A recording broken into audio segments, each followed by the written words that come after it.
K3 is a lonely place, so when the Kongs found this structure, half buried in the snow by the top of the waterfall, you can understand why they might have gone inside. If their previous experience with the Northern Hemisphere's factories have taught them anything, I don't think they'd be out of line to expect a gun-toting maniac waiting for them inside, right? This is part 28 of Overthinking Donkey Kong Country 3. Krack-Shot Kroc is another animal buddy showcase. This time it's Squidder. He's your guy for the entire level, and I think that's awesome. The level's focal point is Krack-Shot Kroc, a faceless bad guy who's firing at you from somewhere behind your point of view. It seems daunting, but once you've got his timing dialed in, he's stupidly easy. You get to play as him in one of the bonus levels, and it's a lot of fun, if a bit unresponsive.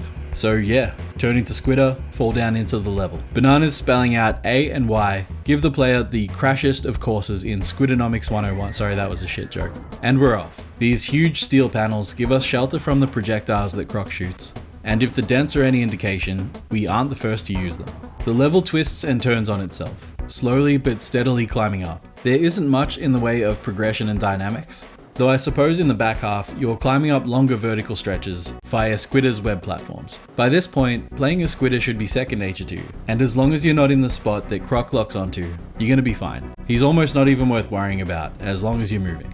Like barrel drop bounce before it, Krack-Shot Kroc is the last of its kind.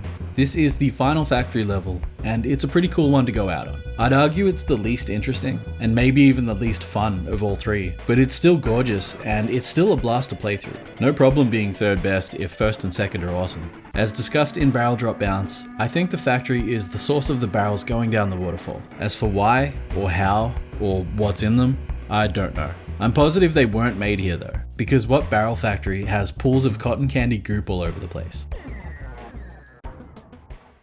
That's episode 28 in the proverbial can. This stretch of K3 kinda bums me out because we say goodbye to 3 tile sets in a row, one of which is one of the first we ever saw. Come to think of it, the other 2 are the iconic themes of their respective levels. Waterfalls in Cotton Top Cove and the industrial theme of Mekanos. So in a roundabout way, we're kinda saying goodbye to the first half of the game here.